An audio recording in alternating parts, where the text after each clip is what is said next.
1944, on the surface, Germany was still fighting, still holding ground, still refusing to surrender. But behind that image, something had already begun to break. Not their weapons, not their army, but something far more dangerous. Belief, because in every war, there comes a moment when one side realizes they can't win anymore. And for Germany, that moment didn't come with a single explosion. It didn't happen in one battle. It came slowly, quietly. And by the time they understood it, it was already too late.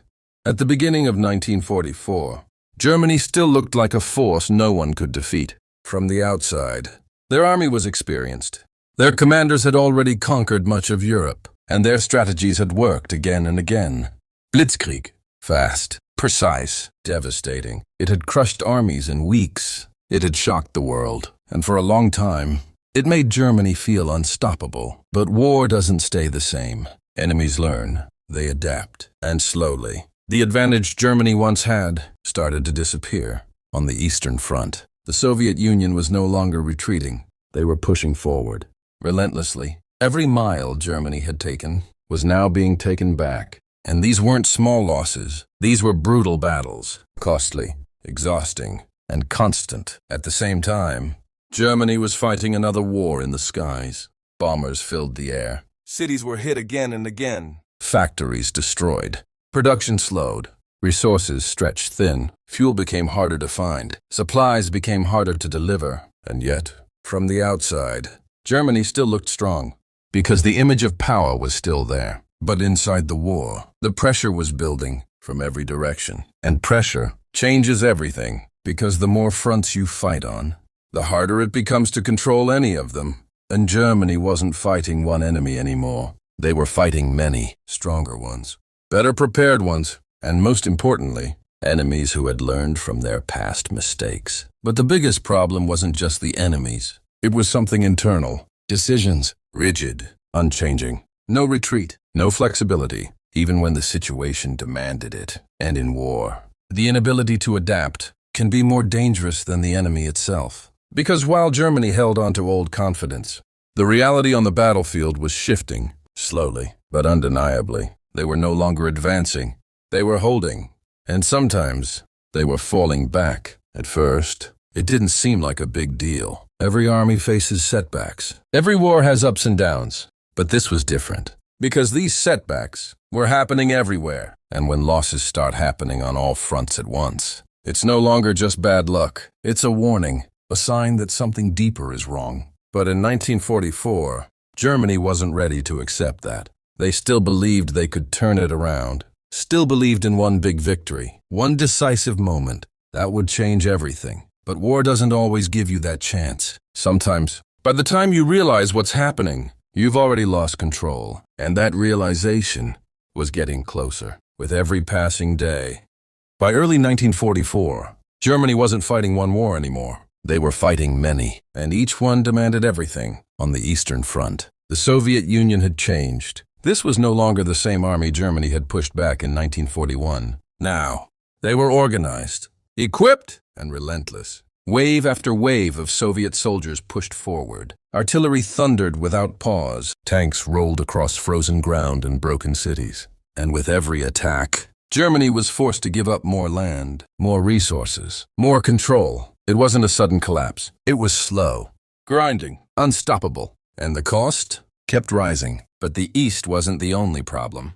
In the skies above Germany, a different kind of war was being fought. Day after day, bombers appeared, loud, unavoidable. Factories were targeted, railways destroyed, fuel depots burned. Every strike didn't just cause damage. It weakened Germany's ability to keep fighting. Less fuel, fewer supplies, slower movement. And in war, speed is everything. Then came the West. For a long time, Germany believed they could hold it. They had built defenses, strong ones, the Atlantic Wall, bunkers, mines, gun positions stretching across the coastline. They expected an invasion. They prepared for it. But there was one problem. They didn't know where it would come. And that uncertainty became their weakness. Because while Germany tried to defend everything, they couldn't focus anywhere. Troops were spread thin, reserves held back, waiting, watching, trying to guess the enemy's next move. And across the sea, the Allies were preparing, not just an attack, but something much bigger, something coordinated, something overwhelming. Troops gathered in massive numbers. Ships filled the ports. Planes lined the airfields. Every detail planned. Every movement timed. This wasn't just another battle. This was the beginning of something that would change the war completely. But Germany didn't see it that way. Not yet. They believed their defenses would hold. Believed the Atlantic Wall would stop any invasion. Believed they had time. Time to react. Time to respond. Time to win. But war doesn't wait. And sometimes, the biggest mistake isn't what you do. It's what you don't do when it matters most. Because while Germany waited, the Allies were already moving closer and closer to the moment that would change everything. And when it came, there would be no time left to fix the mistake. Only time to realize it. June 6, 1944. Before sunrise, the English Channel was already alive. Ships, hundreds of them, cutting through dark water in near silence. On board, thousands of Allied soldiers waited. Some checked their weapons again and again. Others sat still, saying nothing. Because everyone knew what was coming next. This wasn't just another landing. This was something far bigger. And above them, the sky was already moving. Planes crossed through the darkness. Engines roaring, paratroopers preparing to jump. And one by one, they disappeared into the night below, behind enemy lines, into uncertainty, into chaos. Back on the beaches of Normandy, German soldiers stood watch. Some alert, some tired, some convinced they were ready for anything. They had defenses, bunkers reinforced with concrete, machine guns positioned for maximum range, mines buried beneath the sand. From their perspective, any invasion would be met with force and stopped. But then the horizon changed. Shapes appeared in the distance. At first, just shadows, then more and more, until it became clear this wasn't a small attack. This was everything. The bombardment began. Naval guns fired from the sea. Explosions tore into defensive positions. The ground shook. Smoke filled the air. And before the noise could even settle, the first landing crafts hit the shore. Ramps dropped, and soldiers ran forward, straight into gunfire. Some didn't make it more than a few steps. Others pushed through, falling, getting up, moving again, because stopping wasn't an option. More waves followed, again and again and again, each one facing the same chaos, the same danger, but still advancing. From the bunkers, German soldiers fired continuously, trying to hold the line, trying to stop the impossible. But this wasn't an attack you stop with a single defense. This was pressure from everywhere. From the sea, from the sky, from behind. Because the paratroopers had already landed, disrupting communication, cutting off reinforcements, creating confusion. And in war, confusion can be just as deadly as bullets. For the first time, something felt different. This wasn't controlled. This wasn't predictable. This was overwhelming. And even though the defenses were strong, even though the resistance was fierce, the numbers kept coming. The momentum kept building. And slowly, something began to shift. The beaches weren't just contested anymore. They were being taken, piece by piece, position by position. And once that foothold was established, everything changed. Because now, this wasn't just a landing. It was a breakthrough. And Germany had just lost the one chance they had to stop it at the shore. As the invasion unfolded, there was still a chance, a narrow one, but real. Because in those first critical hours, the Allied forces were vulnerable. They had landed, but they were not yet secure. Supplies were limited, positions were unstable, and a fast, coordinated counterattack could have pushed them back into the sea. German commanders on the ground understood this. They saw the opportunity. They knew what needed to happen. Act quickly. Deploy armored divisions. Strike before the enemy could organize. But there was a problem that had nothing to do with the battlefield. Control. Every major decision had to go through one man, Hitler, and at that moment, he was asleep. Early reports of the invasion came in, confusing, unclear. Some believed it was a diversion, not the main attack. Others weren't so sure, but no one wanted to take the risk. No one wanted to make a decision without approval. Because in this system, acting independently could cost you everything. So they waited. Minutes passed, then hours. Time that could not be replaced. Time that mattered more than anything else. By the time Hitler was informed, by the time decisions were finally made, the situation had already changed. The Allies were no longer disorganized. They were reinforcing, building strength, expanding their positions. The moment of weakness was gone. German armored units were eventually deployed.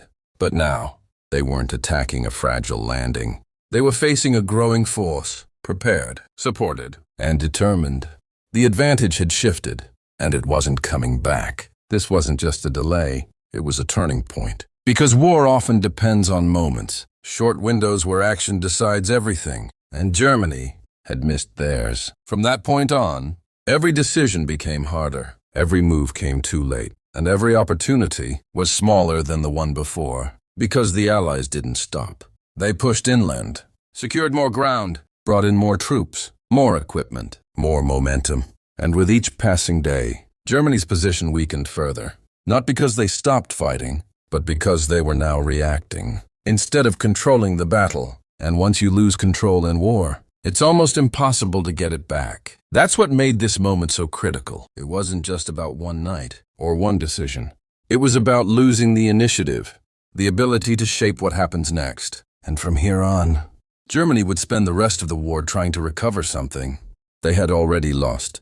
After Normandy, everything began to change faster. What had once been slow, gradual, almost unnoticeable, now became impossible to ignore. Germany was no longer holding the line. They were losing it. From the west, Allied forces pushed deeper into France. Town after town fell. Roads that once carried German reinforcements now carried retreating soldiers, and with every step backward, the pressure increased. But the West was only one side of the problem. In the East, the situation was even worse. The Soviet advance didn't slow down. It accelerated, relentless, unforgiving. Entire German units were being pushed back, overwhelmed, or completely destroyed. And there was no time to recover, no time to regroup, because the attacks never stopped.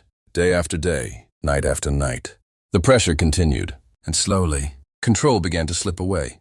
Not in one place, but everywhere. At the same time, in the skies above Germany, bombers returned again and again. Cities burned, factories collapsed, railways were shattered, and with every strike, Germany's ability to fight weakened further. Fuel became scarce, supplies became unreliable, movement became slower, and in war, slowness can be fatal. Because while Germany struggled to respond, their enemies kept advancing. Faster, stronger, more organized, and for the first time, there was no clear solution, no strategy left that could reverse what was happening. Only delays, temporary resistance, moments that slowed the inevitable, but never stopped it. And this is where the real turning point happened, not on a battlefield, not in a single battle, but inside the minds of those fighting the war. Because gradually, quietly, a realization began to spread. Among officers, among soldiers, even among those giving the orders. That victory was no longer possible. It didn't happen all at once. There was no announcement, no single moment where everything stopped.